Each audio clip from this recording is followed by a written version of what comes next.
by Benning. Darnell Nurse left it in the corner, gets up center. Perry scores! Corey Perry!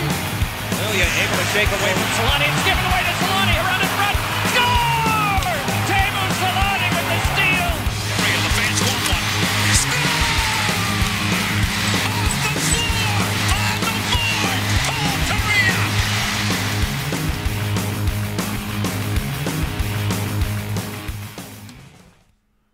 No, I quit. This is fucking ridiculous. All right, guys, we're back. Steven quit beginning of the show, so I guess it's just going to be me today, even though you're still here. Yeah. Caught the end of that conversation. But, yeah, we're back. It's Steven and I again. Couldn't convince the guys to get on with us. It's per usual at this point. But no, they had stuff going on. Early morning show, so you're stuck with us for today. But we're going to be breaking down the trade deadline moves Pat Verbeek made. I know a few of you were probably on the live show we did on Monday, so you've heard some of this before, but we're just going to condense a lot of those conversations, take it down from a 4-hour show, and break down all of those moves and what they mean for the Ducks, and look at the last 3 games that have contributed to what? This is an 8-game losing streak now for the Ducks? Is it 8 or 9? 9 now. Yeah, so 9 last night. Last 3 games this week, all losses. Nashville, San Jose, and who am I missing? The midweek game. Trying to remember who that was. God. I don't know why I can't remember who that was against, but I don't know. Let me just check this stupid phone. What a start. Chicago, 4-2 loss to Chicago on Wednesday. Oh, there, yeah. So we'll look at that. Troy Terry hit 30 goals. Zegras hit 31 assists, which is a new rookie record for the Ducks, passing Cam Fowler. Lucas Dahlso had a start last night, so we'll look at that as well and break down some of the potential roster moves we might see by the end of the year. Braden Tracy, Hunter Drew, Jacob Perreault, we might see them get some call-ups here soon. So we'll break that all down, but we're starting to kick things off with the trade deadline. Do you want to go all the way back to the Manson trade? I know that was like the only one we actually broke down on a show that we recorded and released because that was before the trade deadline. Do you want to go over that one again? Or I know Helleson signed and played a few games with the Gulls now, so... Yeah, I mean, I guess the only real parts of it that just are worth mentioning is, like you said, is Drew Helleson signed his ELC pretty quickly after. There was some hope that maybe he was going to come up and burn a year at the end of this one, or maybe try to get a slide rule or something like that. I don't think he's old enough for this, or I think he's too old for the slide rule or something like that. But he ended up signing ELC that'll start next year, and then he's on an ATO with the Gulls right now. And so it's probably the best move for him to do that, and for so. the Ducks too, right? Is that the ELC doesn't begin this year for him to play maybe 2 games with the Ducks. Right. It starts next year where he might get some considerable time with the team, and now he gets, to finish out the season, play his first few games of pro hockey with the Gulls and get a shot, and it doesn't really affect the Ducks contract-wise. They still get him in the full ELC starting next year. Yeah, no, exactly. And I think, it's good because it kind of gives them kind of like an antechamber, I guess. Like, it gives him a place to get that kind of little bit of transition window from college into the AHL, and then next year I imagine he'll be part of rookie camp and he'll be at the tournament. I'm sure that they'll probably be in Irvine again and that kind of stuff, and so he's going to be, I think, in a little bit of a better place to maybe try to be a surprise roster player coming out of camp next year. But for now, he just kind of gets to have a lot of that pressure off of him, because he's already signed the contract. He already knows he's not coming up until next year at the earliest. So this year is really for him just kind of gravy. And I think it's worked out really well. Or it looks like it has the potential to be very beneficial. Yeah, and he's the most interesting piece, I think, that the Ducks got at the deadline. Like a lot of picks, which obviously we won't see what those turn into until this year's draft next year, and a couple of them are in 2024. So a little ways away till we see kind of what those turn out to be. But of the players they got, he's the one with the highest upside. Like, John Moore was a throw-in, actually was dealt to Vegas, and then that Dadonov trade kind of fell through. So a guy that we're not going to see too much of. Zach Aston-Reese and Dominic Simone are nice players, and I like what they bring to the defensive side of the game. I think they're good value adds for the Ducks, but they're not going to wow you.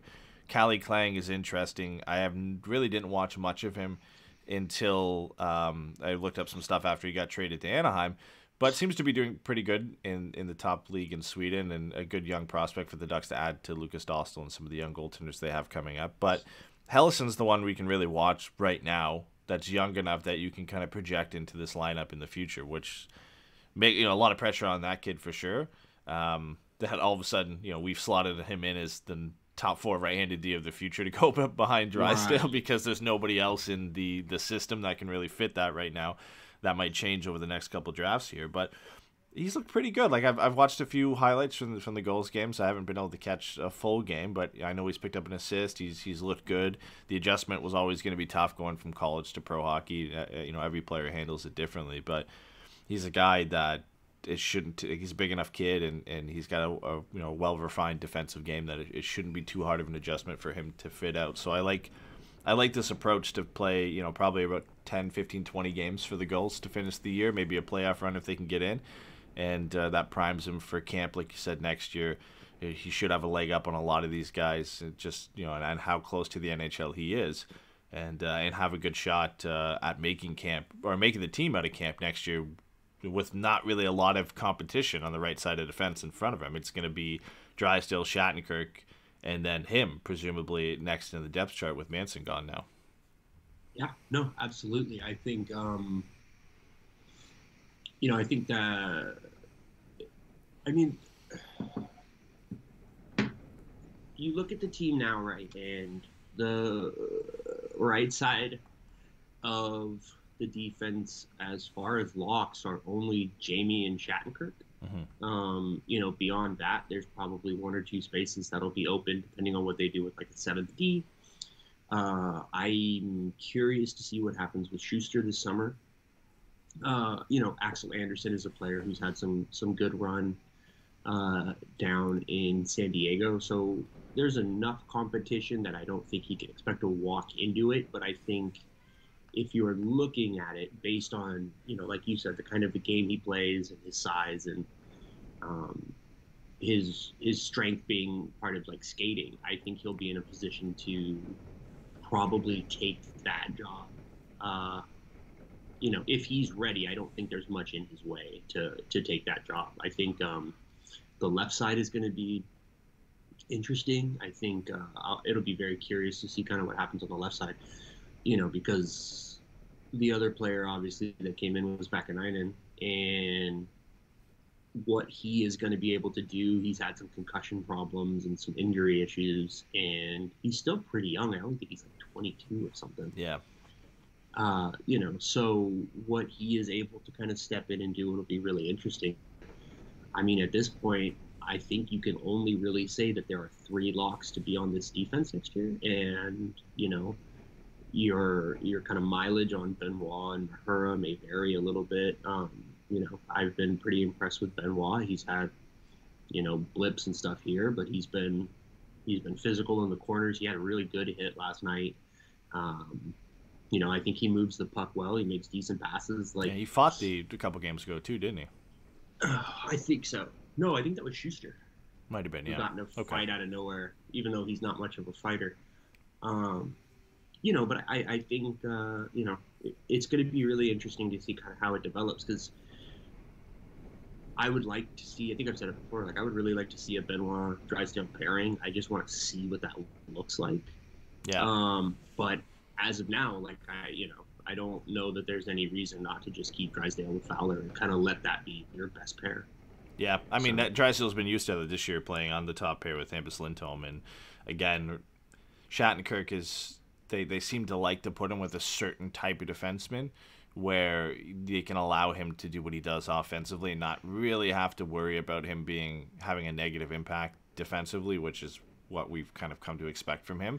So Drysdale, again, being so young but still being the second best right-handed defenseman we have on this team, he has to kind of get slotted up in the lineup at this point. And maybe with Helleson coming in, that helps a little bit, where you can potentially slot Helleson up and give Drysdale a bit of a break and put him with somebody like Benoit, where he gets the Shattenkirk treatment in the sense that, okay, you can focus on breaking the puck out, joining the rush, and you've got a guy back there who is going to be there at all times. So if you get caught up every now and then, it's not the worst thing because you don't have Fowler doing the exact same thing on the other side and then nobody's back, right? So I think we'll see that at some point. But yeah, I agree with that. I think there's only 3 locks next year for sure, and it's Fowler, Drysdale, and Shattenkirk. And beyond that, Benoit I think has a leg up on a lot of these guys. Mahura maybe as well.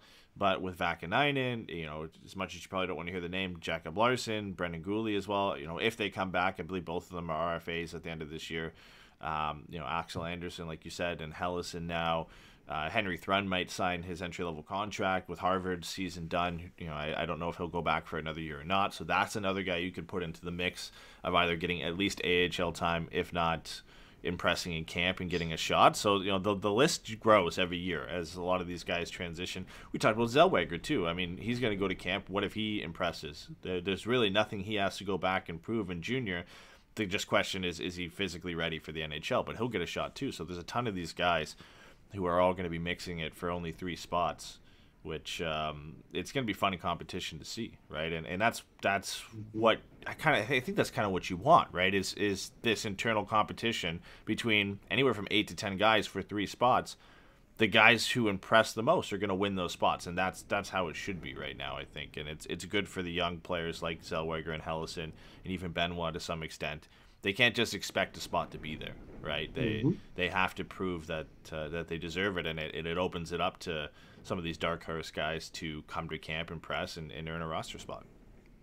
Yeah, it's interesting too because you mentioned they kind of keep Shattenkirk with a certain type of guy, but I think the thing that's interesting is like right now they're doing Shattenkirk, Mahura, and Benoit Schuster, and it's so funny to me because in my head, right, I would just be like, well, put Benoit with Shattenkirk and Schuster with Mahura because Mahura and Shattenkirk are a little bit more like Mahura a little bit less so, but like obviously Shattenkirk's an offensive kind of break the puck out, get in kind of guy, and Mahura has a little bit of that upside to his game as far as being able to be like a transition defenseman and stuff. I think he's looked pretty good in his own end. He's still learning and stuff like that. I think at this point, if he makes it above the second pair, something went wrong. But I still think he can be, a good contributing player down the line. But they don't seem to want to do it that way. And so it's very interesting to me that you kind of end up with this kind of very physical second pair and then a little bit more of a skating third pair with Shattenkirk and Mahura kind of being on the third pair. But like you said, it's good to have that kind of internal competition. And I think you can't have it both ways, right? Which is, I think, where Anaheim has kind of been in the past, where they've had a handful of guys who are competing for spots, but they also don't really have enough spots to make the competition honest. I think of like the wing situation for a little while. And it was like, okay, well, there's Rakell and Silverberg and Perry. And those are it. Like, those are 3. So we know that the best, if they want to adjust that, they can play Rakell on his offside. We saw that when he was with Getzy and Perry and that kind of stuff. So that's fine. That maybe gives you another one. But we've seen Anaheim's fourth line pretty consistently until, I would say, the last few games has predominantly been, your traditional fourth line, heavy energy line kind of thing, which just takes away 3 spots. That takes away 1 spot at every forward position for you. And I don't necessarily mind that decision because you've got 9 guys ahead. But if you're just going to be top 9 bottom line, you need to have real spots that these guys can step into. Mm-hmm. And we're starting to see that now with Rakell moving out. And yesterday's game was a big indicator of that, right? Like the fourth line, Steele, Lettieri, and who else? Comtois, right? So I mean, it's the fourth line on paper, but all 4 lines had some skill, some offense to it. You could put a more skillful player on that fourth line and not worry that you're burying them with 2 guys who can't really get anything done offensively right now. Not that Lettieri and Steele jump off the page by any means, but it's a different approach from what we've seen. Mm-hmm. Well, that's the thing, right? It's not even so much that like you're burying them with anchors. It's like for me, right? I don't look at it that way so much as I look at you're dropping a guy into a fourth line and asking him to play a different role. I don't mind it for a handful of games early, right? When someone's kind of getting their teeth wet, like I've said it before, like Bobby Ryan played on the fourth line with Peros and Marchand, I think, at one point early in his rookie year. Like, you see guys kind of come in and play on the fourth line where there's not a lot of pressure. They're probably the most talented guy just based on the way it works. And so, it's like, all right, let's see what you can do. But this is just different because what that fourth line with Steele and Lettieri is going to be asked to do is very different. It gives Comtois an ability to kind of get more aggressive and be that kind of forechecking front net kind of guy. So it'll be interesting. But as far as the defense is concerned, like I think, they have half the defense open. And you could say because you're going to carry 7 defensemen, there's 4 spots basically. And, I would really like to see Gooley get a long look at it. I really still am intrigued, I guess, by what I think he can be. But, you've got him, you've got Thrun, and you've got who am I not missing? Mahura. And I don't know how many of those guys you can do something with. And if some of these guys start to make leaps next year, I wonder if, Mahura or Benoit or Gooley is a guy that we see get moved at the draft. Yeah, I could see. I mean, eventually somebody does, and whether it's getting moved or just not getting re-upped as an RFA, like Jacob Larsson's a case at this point, has looked okay with San Diego, but that's not what you want from a guy, former first-round pick and did not really cut at the NHL level. He's a guy that I can imagine they move on from. We've talked about Sam Steele, and I'm sure they'll bring him back, but guys who are RFAs who haven't kind of lived up to what we hoped this season, those are guys that you could expect to kind of see go out the door. And, hitting on that fourth line thing before we move on too, the guys they could have made that fourth line. Like, that's the big thing for me. Yesterday, they could have done that. They could put Grant, Mayhew, Dominic Simone together, and that would have been like that traditional fourth line that we've seen, like a physical, they don't do a lot else kind of presence, but they moved guys around. They said, okay, Mayhew and Simone, you're playing with Getzlaf's back. This is who you're playing with.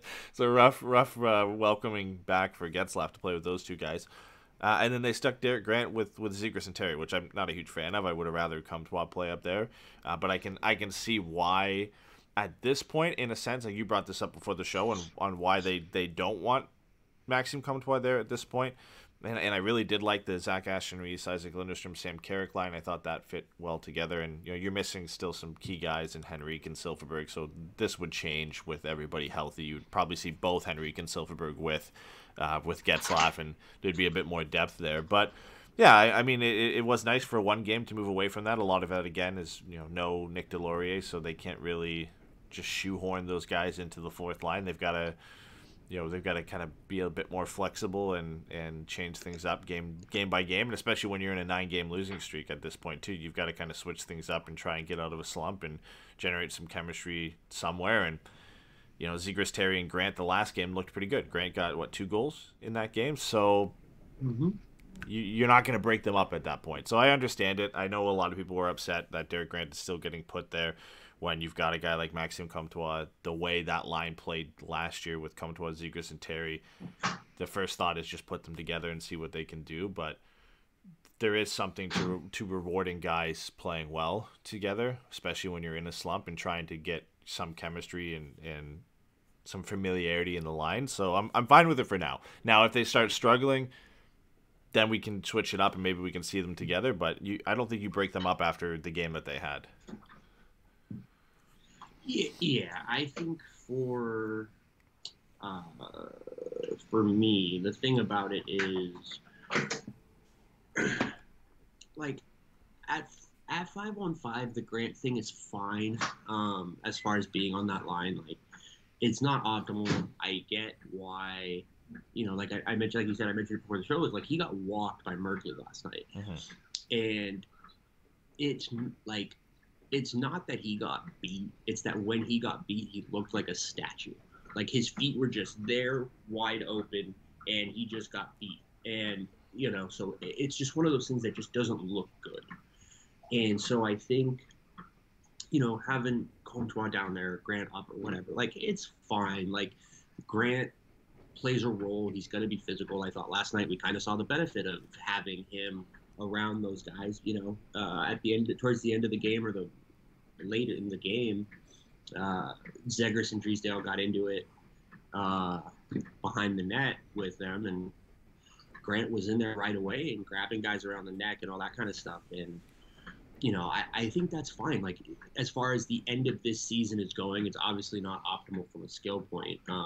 But there's only so many guys that you can kind of move around. And look, Derek Grant has the A. Like, they obviously think that he has some value beyond just being a skilled hockey player, which he's not, right? He's a fourth line grinder. Like, that's just what he is. But he has done a lot for this franchise over the last couple of years. He stepped into big roles. He scored big goals. Look, the Elite 1C thing is a joke, but it started because there was a time where Grant was the only light at the end of that tunnel. Yep. And it's not where you want to be, but it doesn't mean it's not the case. And he's been a consistently hard worker. He doesn't take shifts off. He's running around out there. You can see him. He's on the penalty kill. He's been on the power play. So that for me is a little bit less of a concern. But like you said, you would like to see Comtois get up, and you would like to feel that maybe what they're trying to do is give Comtois a little bit more run at the end of this season to kind of find his footing again. But it'll be interesting to see kind of how that plays. I would disagree a little bit with Mayhew. I think Mayhew has looked fantastic. Yeah.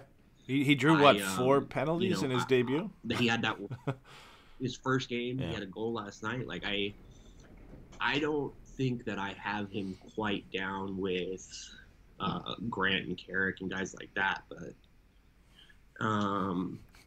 you're getting called out still for the way you pronounce Zegras and Drysdale.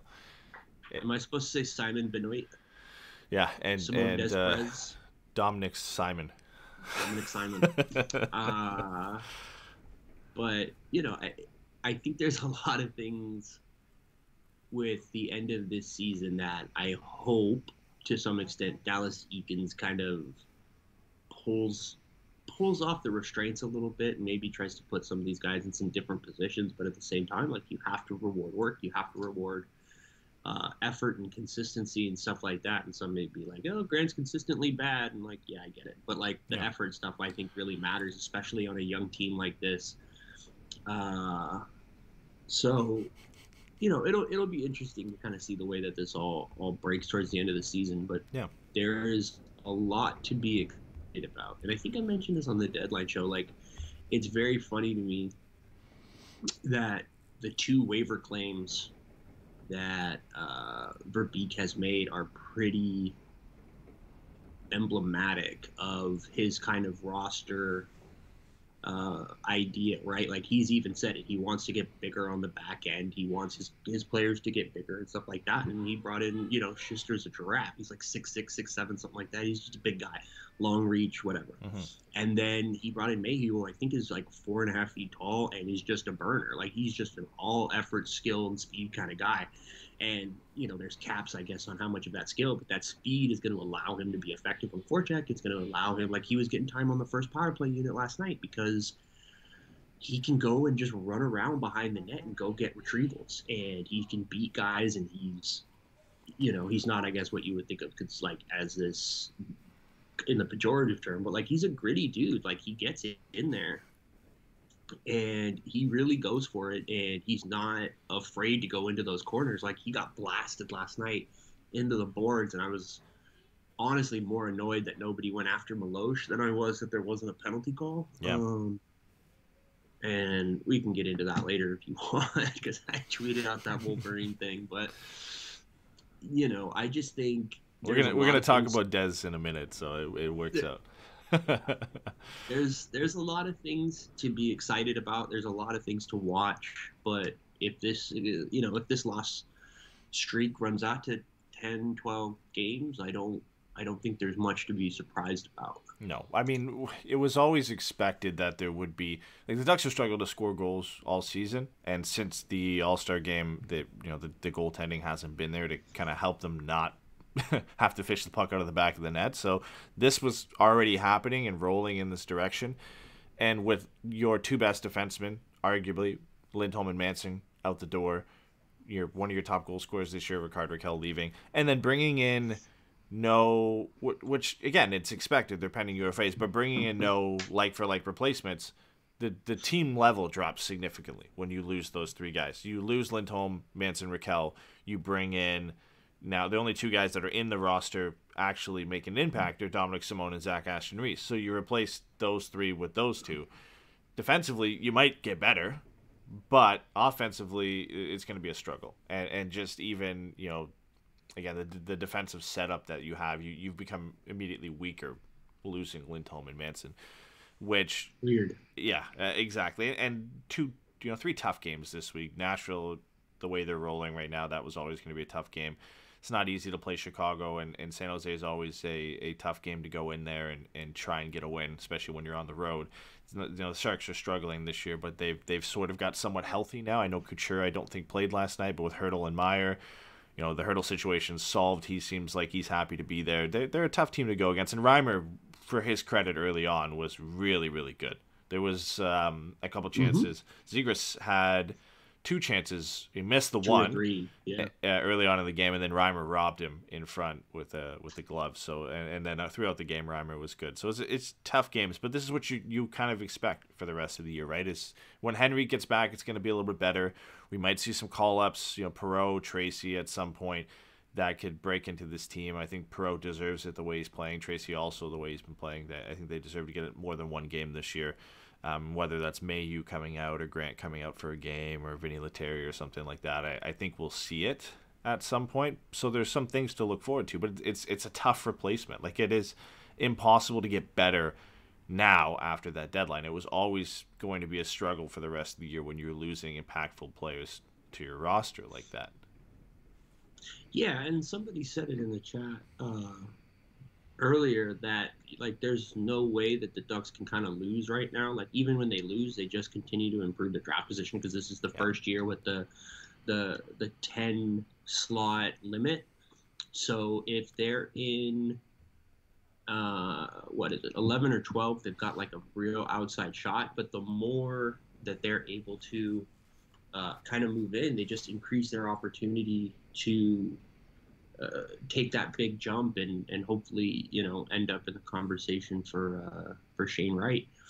So, there's that. And then, like we said, hopefully we're going to get some looks at some of these mid-veterans like Simone and Zach Aston-Reese. I'm actually really excited about Aston-Reese. I think those two can be really solid, bottom six depth assets to this team. I'm curious if they'll want to stick around or if they'll want to move on in the summer or whatnot. But those are two guys I 100% would be fine with keeping around for another year or two while this is still going. And, they're both under 30. I think they're both like 27, 28. So, you're not going to give them 5-year deals, but you give them like 1 or 2 year deal, 2x2 or something like that. Like, I don't think it's an issue. If it's extra bodies who have NHL experience, right? Like that's the right, thing for me. And legitimate NHL caliber, right? Yep.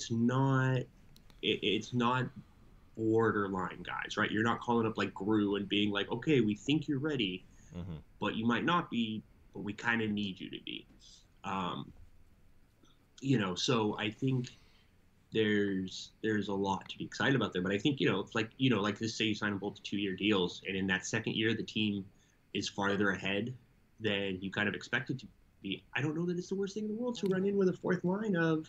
They're really good bottom six guys. Yeah, they're or Simone or whatever. I just think like that would be a really good fourth line. I would really like to see that be a fourth line or play both of those guys. That's a penalty kill too, right? Like with that's the thing.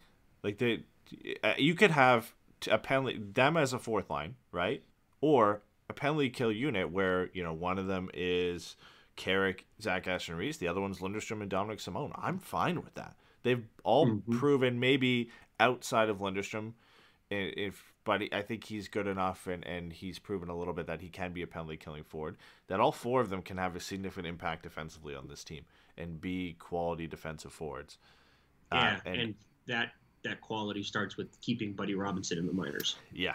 Well, he's already there, right? Or is he? Mm-hmm. Yeah. He went back down with Gooley. They were both emergency loans. Yeah, and that's again good for the Ducks to be able to. And no offense to Buddy Robinson, I think he did a job while he was up here, right? Absolutely. And there was a reason they called him up, and I thought, from being a guy who really hadn't heard much of, I think he played pretty well for what you could expect from him. But it is nice now to have guys that have been proven the last couple of years for a very good team that you can slot into the roster. And I thought Dominic Simone looked really good. He had a pretty good scoring chance with on the Getzlaf line, and I liked the look of Ashton Reese with Lindstrom and Carrick, so I'd like to see that moving forward. And it's in the works of another kind of good defensive shutdown line for the Ducks to have those three together. And again, guys you can move up and down the lineup, which is nice to see. So when this team does get better and you start to see guys like McTavish and Perreault get called up, it is nice to have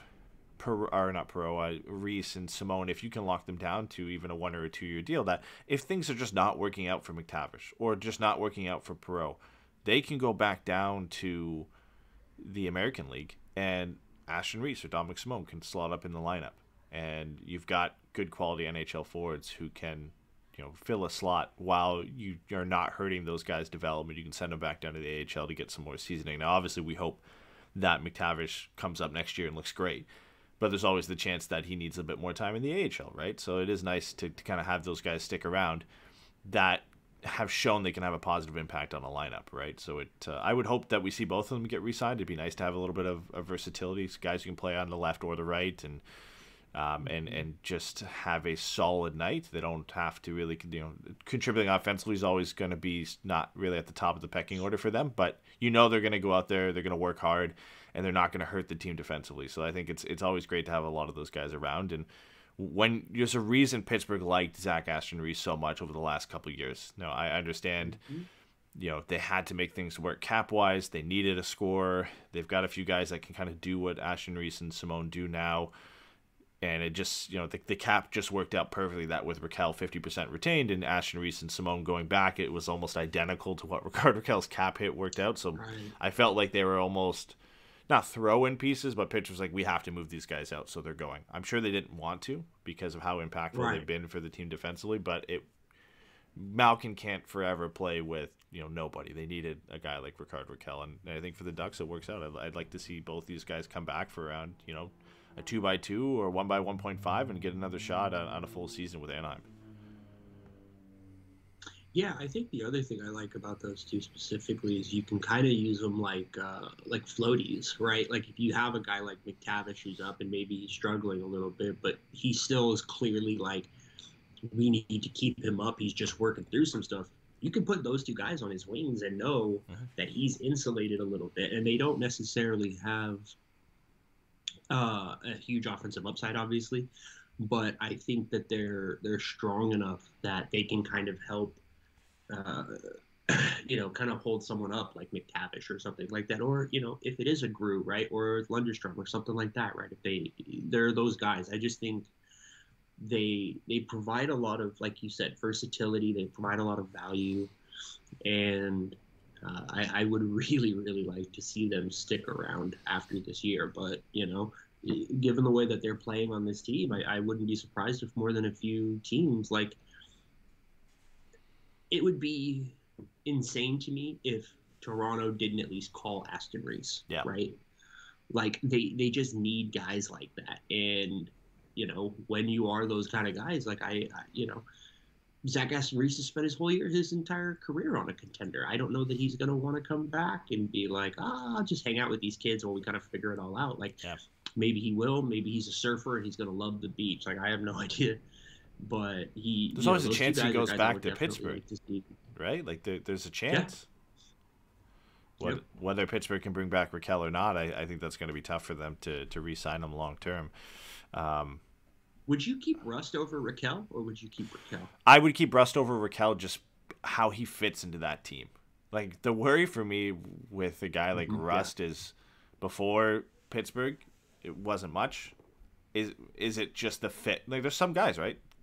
Just the fit with that team and who they play with, it just works. And him and Sid, and I know Rust has been moved with Malkin at times, but he just kind of works in that team, right? And if I'm Pittsburgh, I'd probably take Rust any day over Rakell. If we're talking about another team, I would probably take Rakell. My iPad's like Siri turned on randomly. I don't know why. It wanted to answer the question, who's better, Rust or Rakell? But I would have Rust. But if I think it just depends on the team. Like Rust, anywhere else, I'd be worried about his fit. I know he's a great player. It's just I can't. For some reason I just can't get past that. Just again, the dunk potential. Yeah, exactly. Yeah. When he came to Pittsburgh, right, he was like, okay, this is like a third or a fourth liner, and all of a sudden he puts up like, a point per game season. You're like, God damn, where did this guy come from? But Sid's made a career out of playing with guys who probably shouldn't be playing on the first line and boosting them up a bit. But I'll give Russ credit. He's backed it up. It wasn't a one season wonder, right? He's done it for 2 or 3 years now. So yeah, at least he's been solid. The other thing, real quick, while we're just talking about Pittsburgh guys, is I know neither of us had a ton of information on him, but I saw that you retweeted Byron's tweet, Byron Bader, who does the prospect kind of comparisons and projections based on points and league and things like that, and he had Callie Clang is a really strong prospect based on his work, and I think it's really interesting, that we talked about it a little bit now, is that the Ducks now have seemingly 2 very promising young goaltenders. They've got, on top of that, they've also still got Ole Eriksson Ek, who seems like he can be a perfectly fine NHL goaltender. And then they've got Gage Alexander, who's a 6'6" project. And, it seems really like they're just kind of continuing, or like Verbeek is making a concerted effort to kind of really get specific players in, right? Like we talked about on the deadline show, I think. Hellison and Vakanainen are kind of like for likes for the guys that they went out. Yeah. They came back for. And, now to see 2 veterans and Callie Clang come in and be like, okay, they've got picks now. They can be aggressive either at the draft or in the trade market or things like that. But I think adding Callie Clang is a very interesting sign, because I don't know that we would have said another goalie prospect was at the top of our list. But it's hard to say it's bad to have 2 potentially high-end goalie prospects. So, yeah. Verbeek really just seems to be kind of trying to spread everything out as wide as he can and just bring things in to just make the group as a whole stronger, regardless of perceived depth. I would say, we talked about this, the Hockey News made the Ducks the #1 team in Future Watch. It has to do with, the I think it's players under 21 and, upcoming picks in the draft, and they were #1. And a lot of good teams that could be in that range. LA, New Jersey, Buffalo, all teams that could be up there. But I think the thing that, for me, that sets the Ducks apart is just how well-rounded that prospect pool is now. Like, all positions, they have a guy or 2 that are top quality. You think at center now, you've got Mason McTavish and obviously Zegras now in the NHL. On the wings, you've got Perreault, you've got Tracy, you've got Pastujov, Colangelo, different types of players too. You've got the skill guys, the solid, the big energy guys who can score in Colangelo, that type of thing.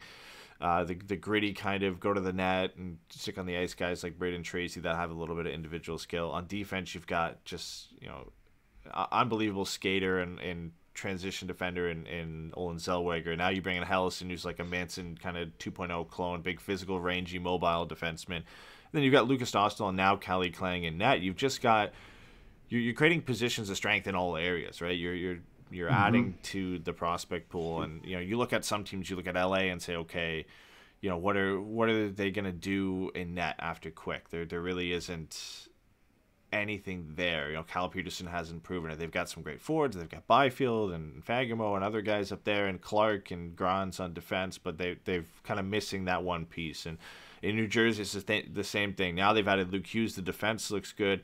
They've got, obviously Jack Hughes and Hischier and Mercer up front, and Alexander Holtz on the way. But in net, there's the question mark there. And the closest one for me in terms of prospect pool depth is Buffalo. But again, I think the Ducks have a few extra high-end pieces and draft picks that kind of put them over the edge. But yeah, the Callie Clang addition is interesting. I'd love to know more in terms of, was it Anaheim asking for Clang and Pittsburgh says okay, or is it asking for somebody else and Pittsburgh says okay, we can do this guy instead, and the Ducks, I'd love to know kind of who sought out what. Was it almost absolutely. like he was the best guy available, so we're going to take him, or was Anaheim looking for another goaltending prospect? Because obviously when this came through that it was Callie Clang, and earlier in the day on deadline day, we heard about the Gibson rumors surfacing. The first thing everybody thought of was, okay, like this is leading up to a John Gibson trade in the offseason. Lucas Dostal playing great in the AHL, getting a few more starts. Didn't look great yesterday, but it's going to take some time for him to transition to the NHL level. How much stock does this put into a John Gibson trade? Because that's the first thing we're going to hear going into the draft, right, is John Gibson trade rumors start heating up. And I still think it's 50-50 at this point, but it does almost allow you to make that trade now that you've got two solid goaltending prospects that are on their way, guys that project as NHL starters in Clang and Dostal, that maybe you make that trade now.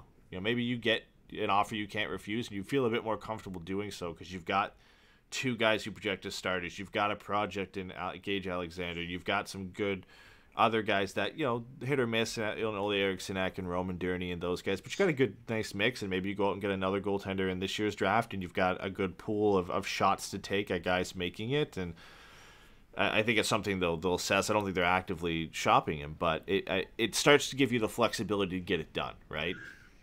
Yeah, and I think the other thing, and you skipped over there, and I don't know, whatever. Anyways, the other thing there is that Stolarz has looked really strong, and Stolarz is under contract for another year, making less than $1 million. I was very surprised he didn't get traded. I just thought there were a lot of teams who could have used that kind of player, or have a good depth goalie to add to their system. If you're Anaheim now and you've seen the way Stolarz has played, and you're looking at Dostal and say, like, yeah, man, he's got a chance to maybe make it here quicker than not. I don't think it's a terrible idea if you really start to pick a phone up and make some phone calls about John Gibson. And, there's a lot of teams out there with uncertain goaltending prospects, right? Like even, like you said, New Jersey, like they have Blackwood, but I don't think they're 100% sold on him. It sounds like there is, I think it was Merrick and Friedman were talking about it. There's some friction between him and the organization just because kind of the position he put them in with some of his vaccination status early in the season, and just kind of the way that some of that kind of rubbed the organization. Like, it'll be very interesting to see. Brett mentioned it. Trading Gibson after the All-Star game is always a bad idea, just because it feels like that's kind of when his energy is just completely sapped for him, and he's just kind of overwhelmed by 4 months of being the best player on the team.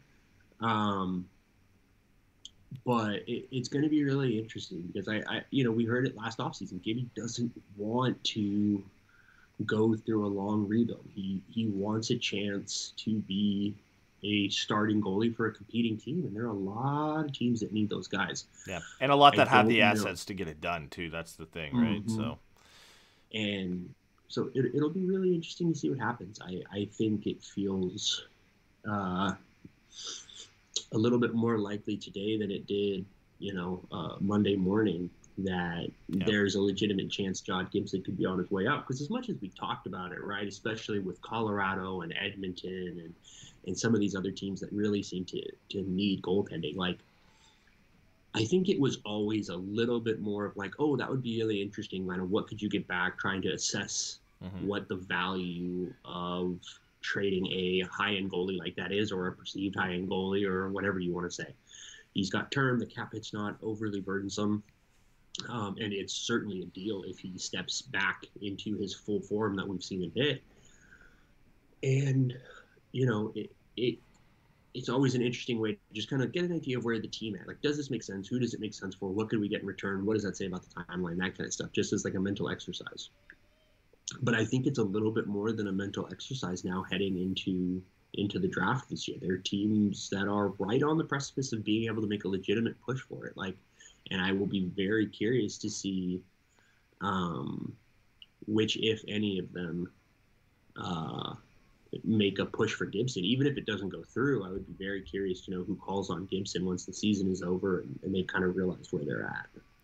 Yeah, the interesting thing with Gibson, too, is he does hold some control, right? So the rumor that came through for a while, I think it's a couple years, it resurfaces every now and then, is that Buffalo was interested. Well, this guy holds a modified no-trade clause, like I said. He can submit a 10-team no-trade list. He's not going to, like, I guarantee you the 10 teams on there are probably the 10 bottom teams in the league, or the 10 teams he feels like don't have a chance to win in the next couple of years. I can't imagine that Buffalo's on there. It makes it a little bit harder for the Ducks to move him because there aren't going to be a ton of suitors. Like there's a lot of teams you can just cross off, right? Florida, no chance. Bobrovsky, Knight, not happening. Boston, I think they really like what they have in Swayman and Ullmark. I think they could revisit it if things don't go well for them in the playoffs. But they seem, Tampa again, no lockdown. Toronto, maybe, because Campbell's done and Mrazek is a guy they could easily just move in a deal for John Gibson. So they're one, I think, to watch because... And again, a lot of this hinges on how they do in the playoffs for a lot of these teams. Toronto, I think, is a top contender to go out and get Gibson. Pittsburgh, I think, could be in the mix for getting John Gibson. Washington, I think Colorado, Minnesota, when we go into the offseason, even St. Louis to some extent. I think those teams could be teams that have some real interest in John Gibson. And it all really hinges on how well they do in playoffs and how well their goaltenders do in playoffs. If you look at Minnesota's case, I know Fleury's a UFA. I think Talbot's a pending UFA as well.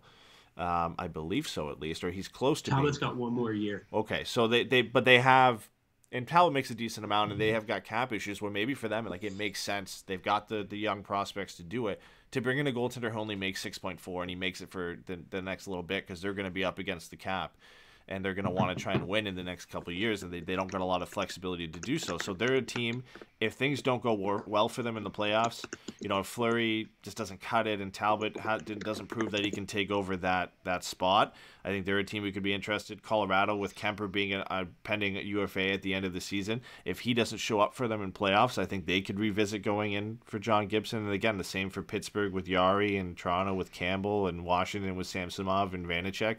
If things don't go the way they hope in playoffs, these are the teams that are going to be calling on John Gibson. And the list is long enough that those are all playoff teams that I would imagine a few of them, if not all of them, will be teams that John Gibson will be willing to go to. And it's one of those situations that as we keep going on and the seasons wear on, like it just becomes more and more of a possibility. And it feels like an inevitability at some point that it's going to happen. We hear these comments every year, like John Gibson is sick of losing. The team's not that great.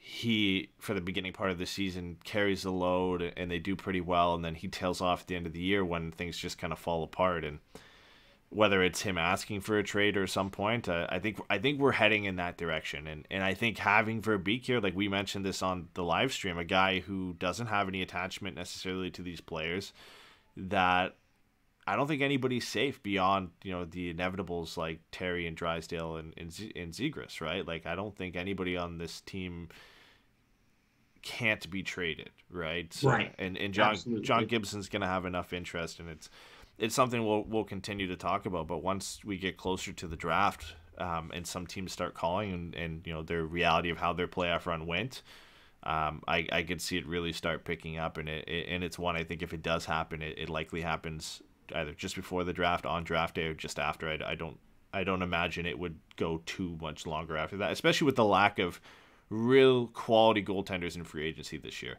I think there's going to be a few teams that are going to be bringing Pat Verbeek up for John Gibson. Yeah, I think, like you said, like I don't think there's anybody on this team over 25 who can't be had, and I think there's more than a few guys under 25 on this team who could be had. Mm-hmm. It's going to be a really interesting offseason. Like, this is the first time in a while I think there's been this much uncertainty. It's always been a lot more of, I don't know, naive optimism or misguided hope, heading into the draft and free agency and stuff like that, knowing that free agency was more likely to have an effect on Anaheim as who needs to clear salary than it was ever going to be on who could Anaheim pick up. But I don't think that's the case now. It'll be curious to kind of see, that week into the draft, what kind of names are out there. Because I don't think Fowler's going to move. I don't think Fowler is going to give 4 teams that are going to actively be able to pick him. But I do wonder if somebody calls on him, right? He's had a good year this year. He's had a good couple years. I wonder if somebody calls and, looks at some of these deals that other guys are signing, and they're like, oh, he's only making 6.5, right? Yeah. And maybe they feel like that's a bargain for someone who has, some experience and who's been part of a competitive team for a long time. Like, it would be very interesting. I think Anaheim would be hard pressed, both in terms of salary floor and leadership and continuity. I think they would be hard pressed to replace him, given that the 2 guys you could say maybe they could do it with just walked out the door. Yeah. But again, like it wouldn't necessarily surprise me. Like, I don't think the Dadonov trade is anything any of us really necessarily saw coming. So it's going to be curious. I'm very excited to see kind of what happens and what Verbeek has in stores, because he has all the cards and he's got them all real close to his chest. I don't think, even based on this, like again, we talked about this a few times since he's come in with some of his comments. Like, everything that he's kind of done at this point feels very logical, right? Mm-hmm. There's nothing he's done that makes me be like, wait, what? Or what is the thought behind that? You know what I mean? Like, it's all followed one path, one plan, right? That he set up from the beginning. Not committing to older players with significant term. That's one of the things we heard from Lindholm after the trade, is he said, Anaheim offered me more money, but they didn't offer me the term I was looking for. So I'm glad that I'm able to be here in Boston and have the kind of term. It seems like he's just being very logical and methodical about how he's working through the problems on this team. And the first thing he had to work through was what to do with the UFAs, and he got them out of there, and he got really good returns. There's a lot to be excited about with what he brought back as far as number of picks and just kind of having the ammunition flexibility to be interesting at the draft, in free agency, things like that, and helping teams out and picking up picks. They're going to have almost $40 million in cap space, I think, this summer. Like, yeah, it's going to be very, very interesting. And I don't think, other than they're not going to sign like Evgeny Malkin or Chris Letang, I don't know that there's too much you can inherently rule out. And I think that's going to be really fun and really exciting for Anaheim fans right now. Yeah, they're in an interesting spot where they've got a lot of the young players that are on their way to this roster, so things could turn around fairly quickly. Like, next year, I think still could be a struggle, but there is a chance, right? Like, Zegras and Drysdale take steps forward. Terry comes back and does what he did this year. McTavish comes into the lineup, right? You see some younger wingers, and Tracy or Perreault become full-time NHLers. You've got Helleson who could step into the lineup, right? So all of a sudden, like, things could turn around fairly quickly if everything hits, right? We saw a lot of positives this year where the veterans came back, and Henrique and Getzlaf started really well, and Terry had the season he did, and Zegras breaks out as one of the top rookies in the league. Like, all of a sudden, the positives started flowing. So you get those remaining constant next year are getting better, and then you inject some more young players who stand out. Things could turn around fairly quickly. So that's where you could look at maybe adding a free agent, a guy that you don't expect that you would bring in to make the team better sooner rather than later, right? So and Verbeek talked about that. Like, not all these draft picks are going to stay in Anaheim. They could get moved out for other players, players who are 20 to 23 that are able to step into the lineup sooner rather than later, or they trade them to move up in the draft. Like, not all these picks are going to stay, and you've just given yourself more assets to go out and do something. We've talked about the Chychrun trade, and we've talked about different possibilities for the Ducks to go out and get these types of players that are available. You've just given yourself more ammunition to do that. That if you pulled off a trade where you had to move, 2 first-round picks, a second, and a prospect, it doesn't hurt as much as it would have if you didn't make those moves, right? And I think to wrap up the trade deadline stuff, obviously. I want to get your thoughts, like a grade on how he did. Full summation here: Manson out for Helleson in the second, Deslauriers out for a 2023 third, Lindholm goes to Boston for Moore, Vakanainen, a first and 2 seconds, and then the Pittsburgh trade where Rakell went for Simone, Aston Reese, Clang in a second. What would be your grade for Verbeek at the deadline? I mean, can you in good faith give him anything other than an A? Like, Yeah. I mean, if you want to say he met expectations, and that's about 85, BB plus. And I understand that, but I do think we heard that there are a lot of teams in on Lindholm even after it, right? Like Calgary went and made a really hard push, but he stuck with Boston. Like he chose Boston, where he was able to get the best return because they were going to be able to keep him, right? That was something Boston was looking for, is being able to extend him.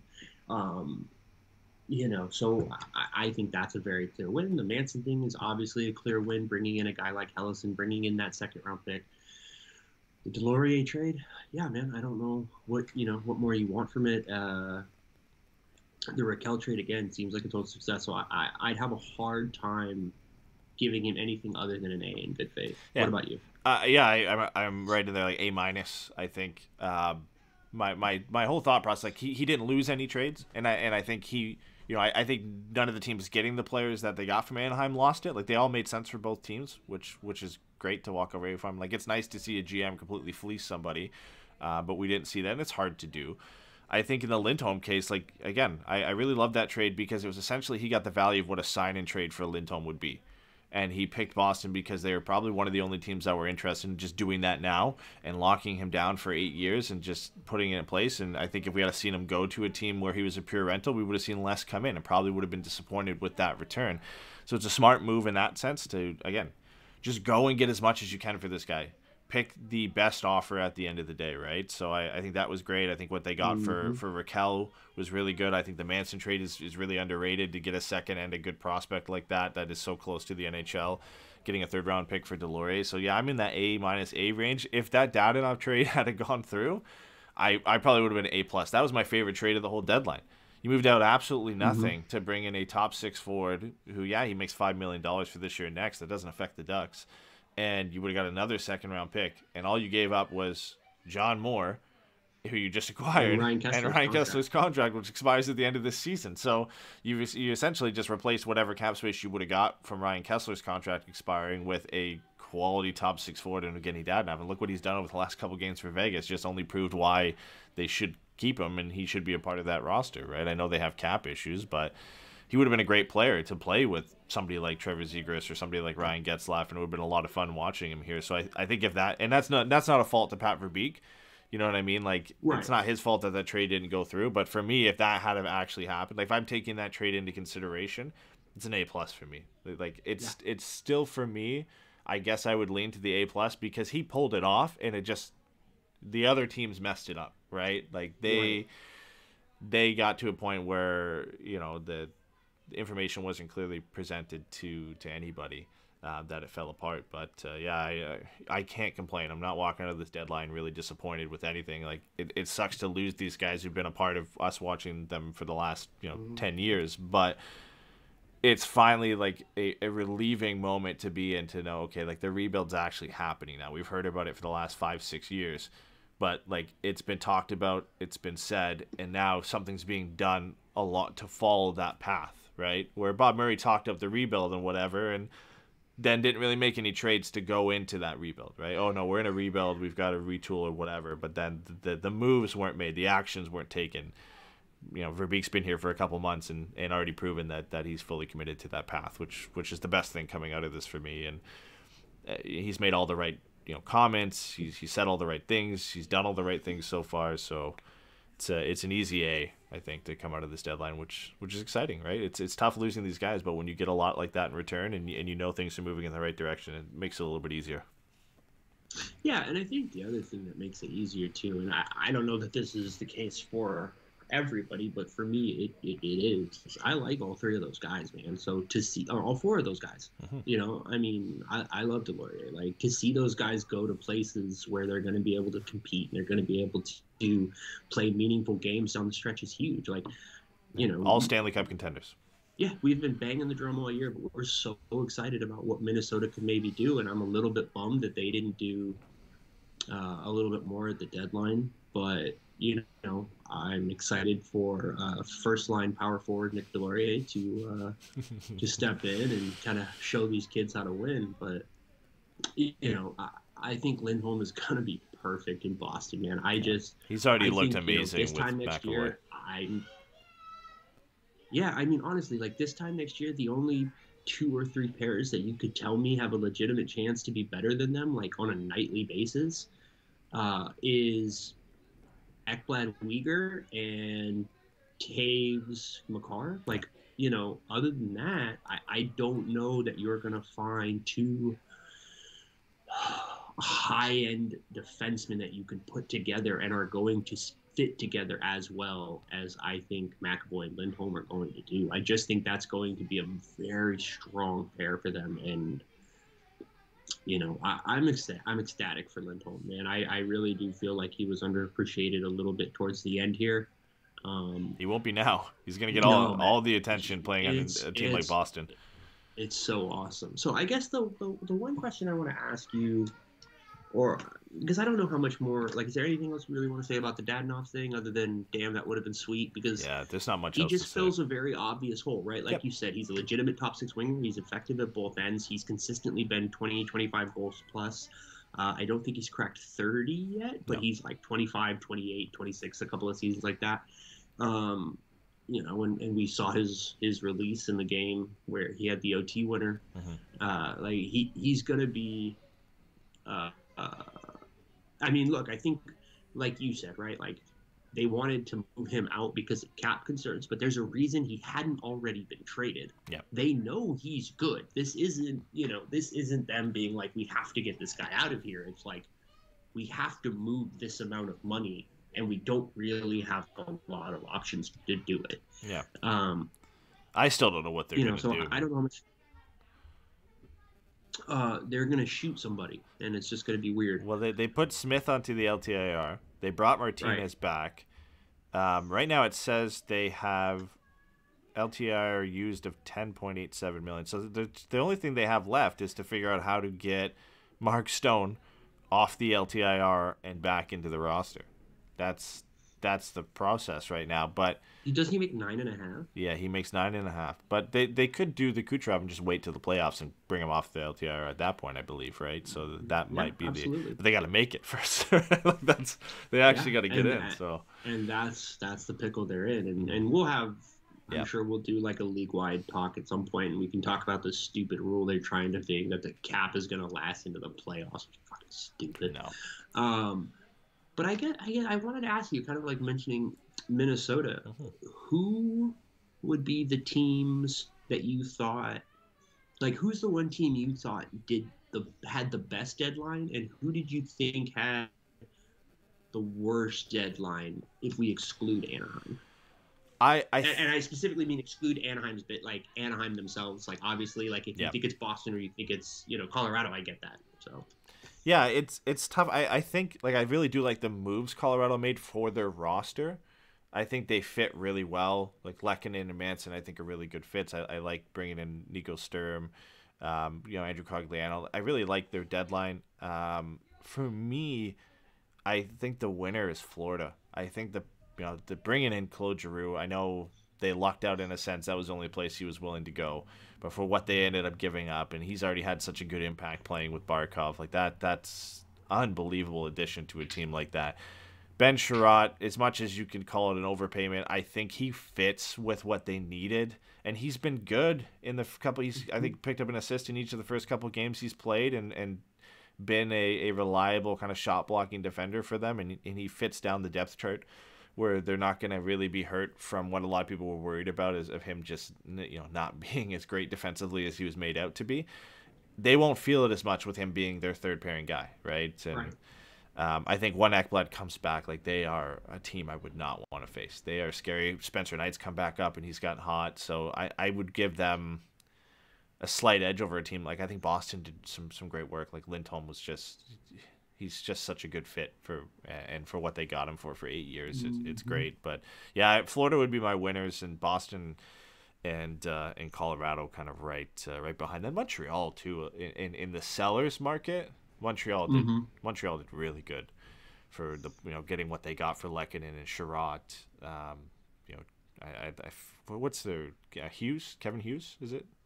Their GM is Kevin Hughes. Yeah, Kevin Hughes is the new GM. Great job for coming in and getting full value for these guys that more than full value. Like he pulled off some of the best returns for the guys he had at the deadline, which is great for him. So from a seller's point of view, I would put Montreal near the top two. Yeah, Kent Hughes also had one of my favorite little quotes from deadline day, because he used to be an agent, obviously, and I guess he was on calls with GMs, and the GMs were giving him shit like, "Oh, now the salary cap is it." And it's just like, yeah, man, that rocks. I love that stuff. Like that, that just kind of dumb shit talking like that. Who do you think? Do you think anybody came out of it with egg on their face? I don't know if like egg on their face. You Brent mentioned already. I feel like Minnesota could have done more. I know they really needed another center, another forward that isn't Nick Deslauriers. I do like the addition of Nick Deslauriers to that team. Like they're just trying to beat the shit out of everybody, and that's what they're gonna do. Like they've got a lot of guys who can do that. They're gonna be a hard physical team to play against.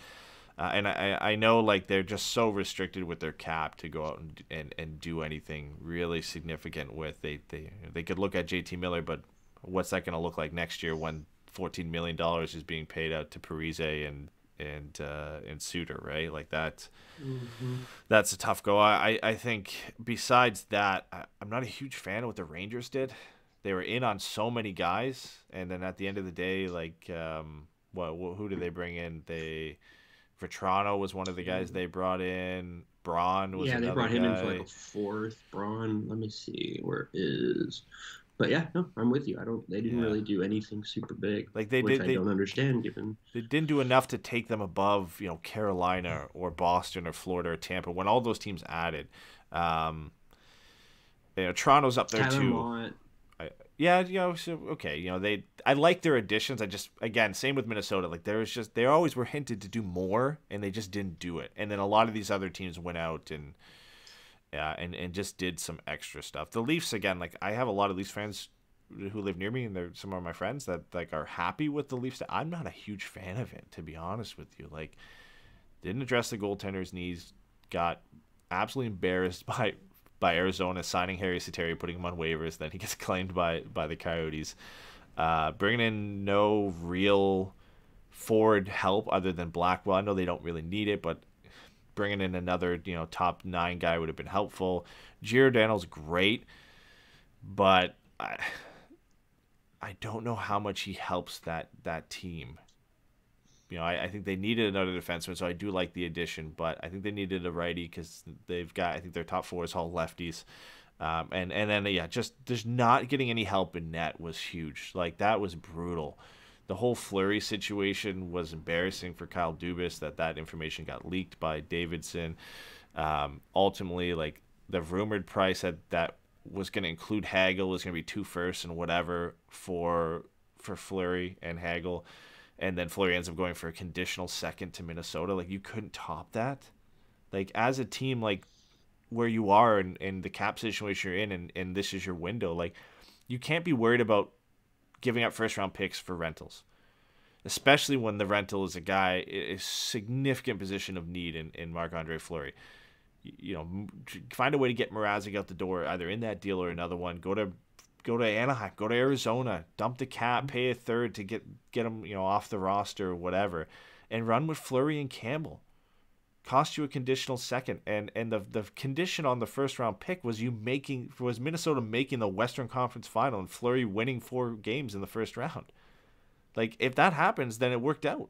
And it's worth it. Like, if you make it to the Eastern Conference Final, if you're Toronto, it's worth the first round pick at that point, because you've at least shedded the issue that you have, like the persona that you lose in the first round every year. Like, you've at least shedded that. He's got you to the Eastern Conference Final, and you're within 2 rounds of winning the Stanley Cup. Like, it's worth it at that point. That first round pick, it would be 28, 29, 30, or 31 or 32 at that point, right? Or 29, 30, 31, or 32 if you make it that far. I think it's embarrassing that they lost out to Minnesota in that deal when they were already having conversations to begin with. Like, drop the Hagel stuff. I understand the price was insane. Just go for Fleury. Like, you need it. It was just an embarrassing day. I think if anybody got egg on their face, it's Kyle Dubas. Like, that day was just embarrassing for him. And the Giordano trade was good, but just the rest of it all brought in together. It was just not a good look for them. They have, like, you look at their numbers. I saw somebody post this today. They're like top 5 in everything. but goals against and goaltending.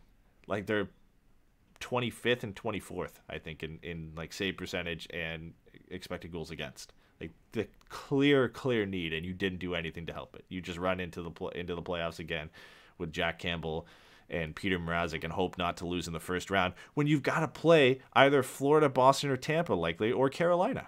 Like, look at the teams you have to play and look what they did at the deadline. They all made significant adds, and the Leafs did nothing. So that for me is embarrassing.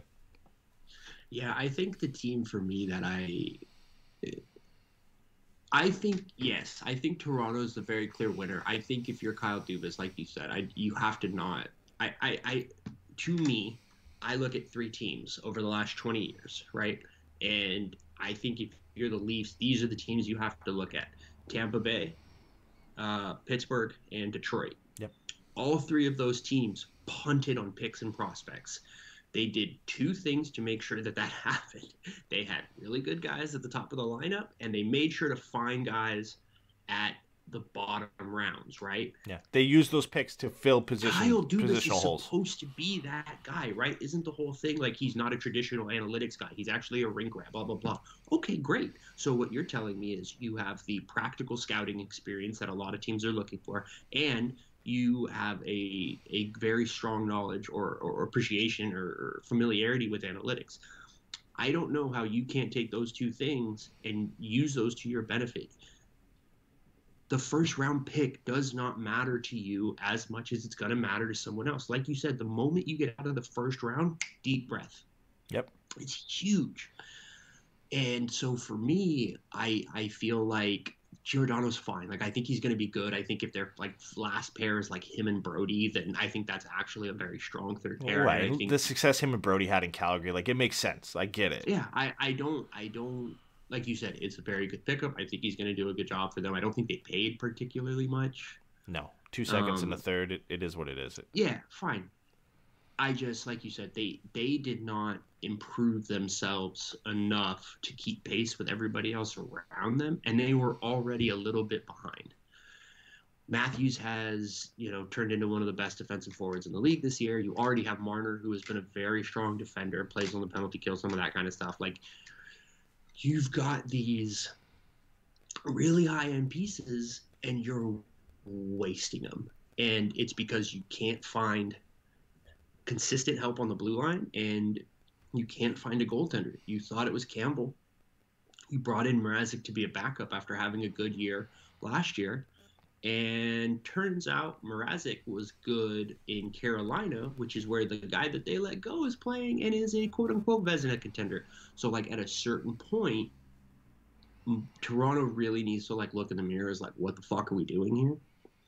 But for me, the other one that hurts is and this is a weird thing to say, but like San Jose, like I just don't understand how you keep Thomas Hertl. Yeah, they need so many young players. Like, look, they were talking about it on the broadcast last night. They have like $26.5 million locked up in Burns, Vlasic, and Carlson's the youngest at 32. On top of that, Couture makes like $8 million. Timo Meier is going to need a new contract. Like, you've got all these guys. Thomas Hertl, I get why you don't want to lose him.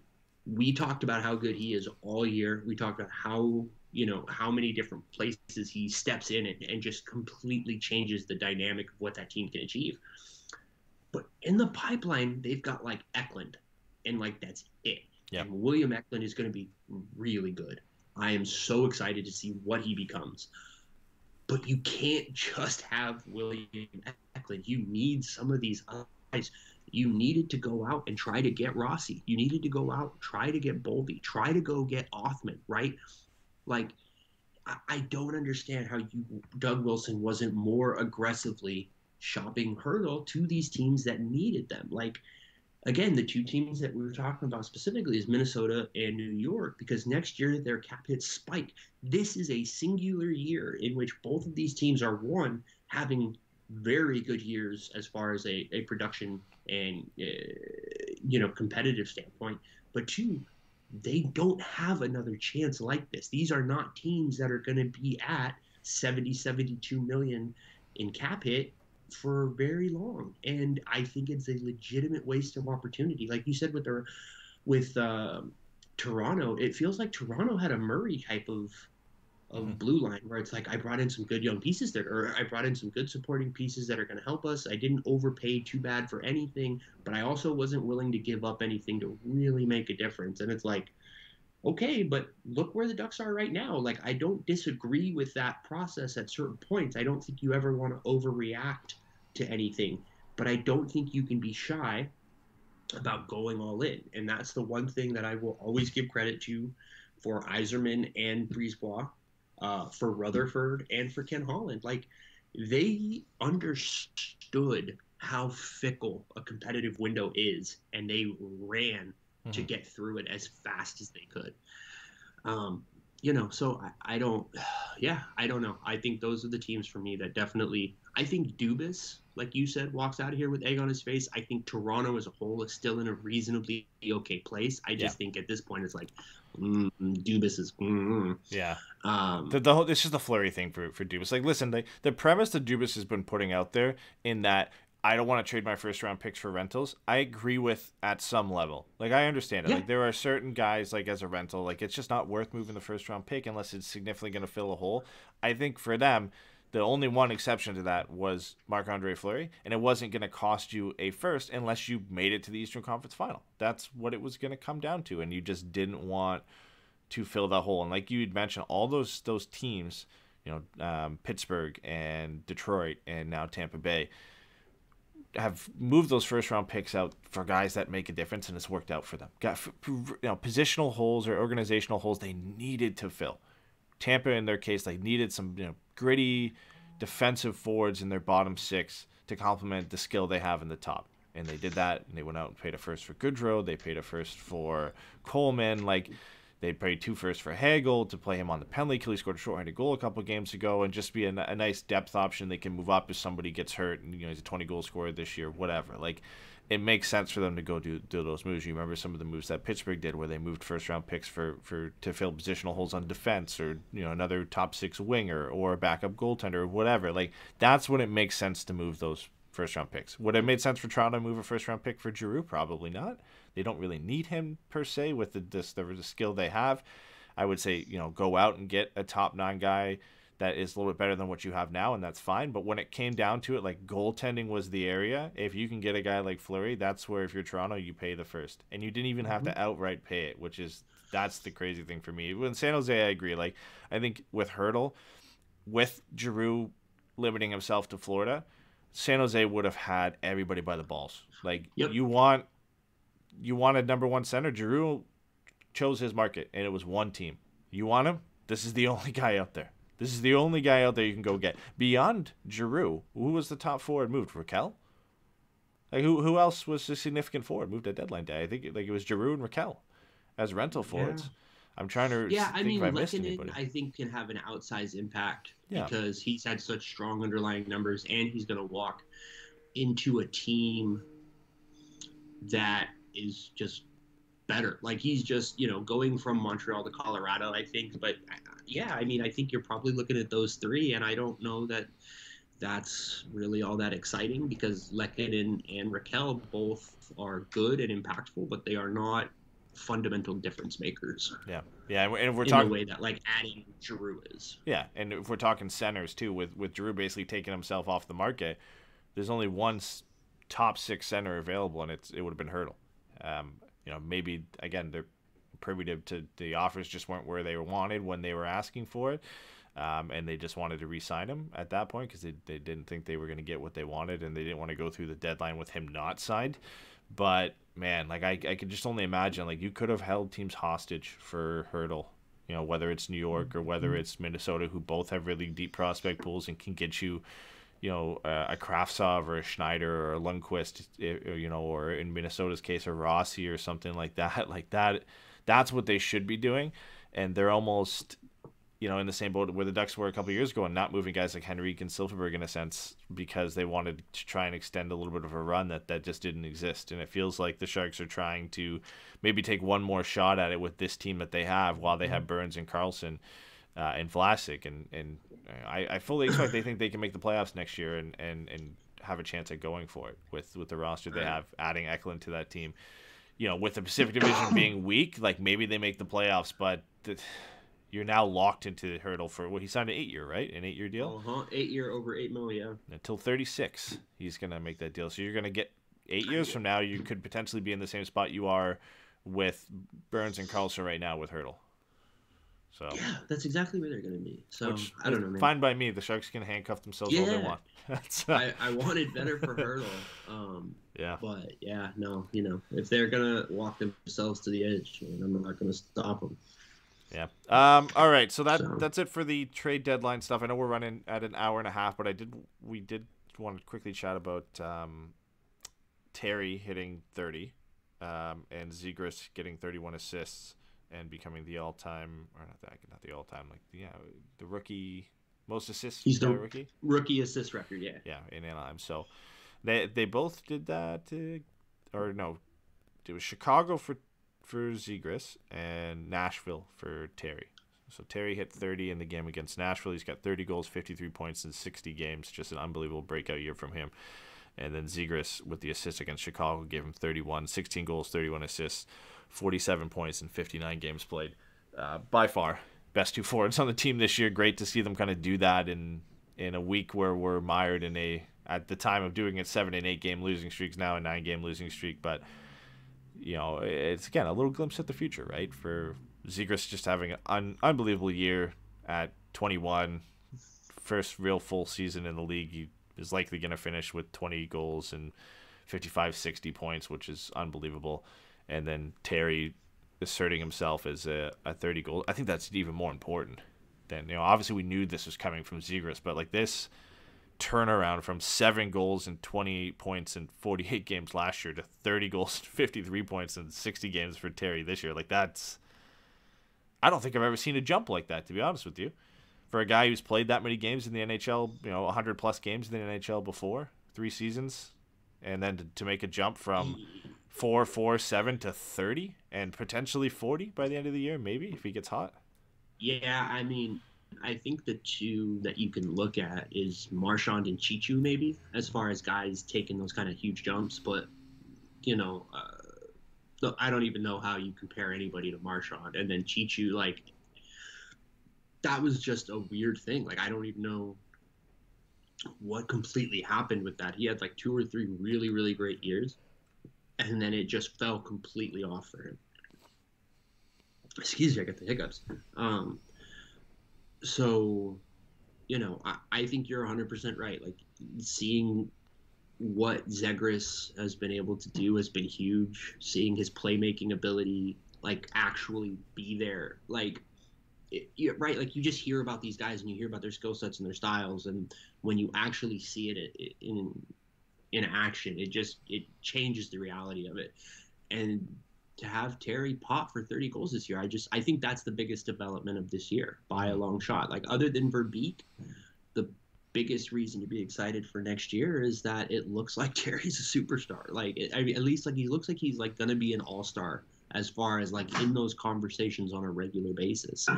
And again, he was a 5th round pick, and that's the kind of stuff you love to see, man. There's so much to be excited for with him, and it'll be interesting to see what happens next year after he's had this big pop this year. And I'm gonna be I don't know, just curious to see kind of how he comes into next year and what he looks like and what happens when he kind of has his first goal scoring slump. You're going to have one every year. So it'll be interesting. But I think, like you said, with those two and McTavish looking as great as he did in 7 or 8 games at the beginning of the year, I think he still has the highest WAR per 60 of anybody on the team because he just ran around like a madman for a few games. And it's exciting, Those are the 2 guys that I think you can look at and say, these are the guys the rest of these guys are going to fill around. Mm-hmm. And I think it's more than reasonable to say that McTavish and at least one of Pastujov or Perreault should step into that group as well and really be part of that kind of core moving forward. And that's before adding Jamie, right? That's for bringing Jamie and Zellweger. Whoever you get this year too, right? Top 10 pick this year. Yeah, exactly. So yeah, I know it's gonna be huge. Geeky, someone like that. Brad Lambert, your fave. Human being, not a real person. Yeah, I next year will be important from Terry. The good thing is, like, from a lot of breakout guys we've seen, where like it just doesn't feel like it's gonna fall apart, right? Like there's such a shift in watching Terry last year and watching him this year, and a lot of it again, like, so it feels cliche and kind of dumb to say, but like the confidence is just there. And he's had some slumps this year. Like, he's got 1 goal in his last 5 games, but he just, every time he's out there, he looks the same. He looks dangerous. He's attacking defenders. He looks like he can make a play on any occasion. And now he's just so multifaceted in that, like, he's not an exceptional shooter. He's got an underrated shot, but he's a great playmaker. He's a great play driver. He's probably one of the better stick handlers on the team, and he's just got this like well-rounded skill set now that you just can't really see it falling apart, which I think is great. Now, obviously, next year is going to be huge, and we'll see how that goes. But he I don't know. I'm at least confident that he can continue to do this. Now, 30 goals is tough. Yeah. But I can still see him being a consistent 20-goal guy, and a 50 to 60 point guy who's just a real asset to you in all facets of the game. Like, defensively, you put him on a line with anybody, and he's still. That's the thing too with Terry this year. We one thing with Rakell when he was putting up those 30-goal seasons is when we saw him with anybody but the line with the Getzlaf line that he was with, it wasn't the same. We've seen Terry with a bunch of different guys this year. It doesn't matter who he plays with. It doesn't matter who he's out there with. He is the focal point of that line, making things happen. If you want somebody to carry the puck in the neutral zone and get it into the offensive zone, it's Troy Terry, right? That's the benefit, I think, or the thing I've noticed and looking forward to with Terry is that he's doing that no matter who he's with, and it doesn't look like it will fall off. And especially if he's going to continue playing with Zegras, it's only going to get better from here. So. Yeah, no, there's an aggressiveness and assertiveness to his game right now. Like, he like you said, like, I don't know that his shot is anything exceptional, right? He's not one of those kind of guys. But what he does is he drives into the center of the ice. He gives himself the most to shoot at, and he uses defenders as screens incredibly well. Like they were talking about it the other night. Like, he just plays in the triangle on defenders, and he's just beaten guys and just kind of just hid the puck under them, and then he's behind them. And that's mindset stuff. You know what I mean? That's the kind of stuff where it's just like, I'm going in here, this is what I'm doing. And we've seen him go for plays that just fall apart.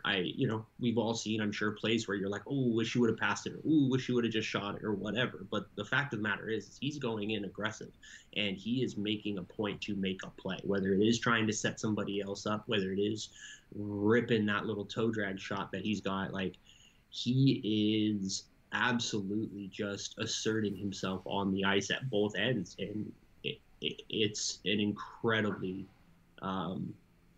wonderful thing to see, and it's very exciting for what he can develop into over the next couple of years and what that can mean for Anaheim.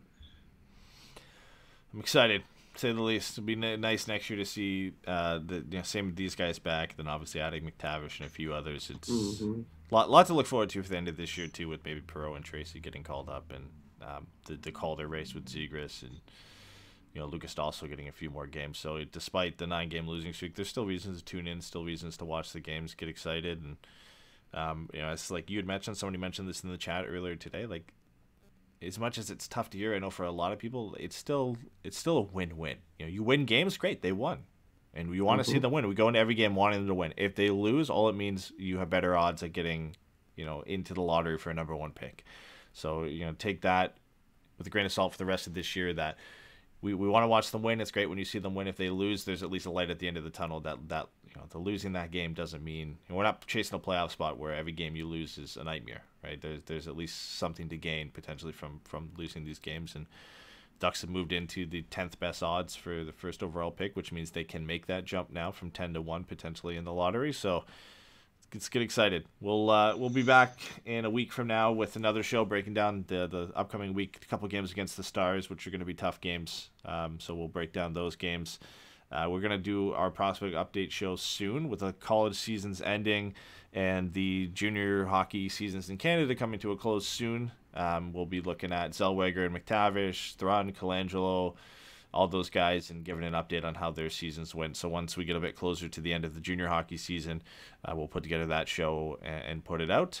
But appreciate you guys coming out now. Appreciate you guys listening to the show, and we will be back next week.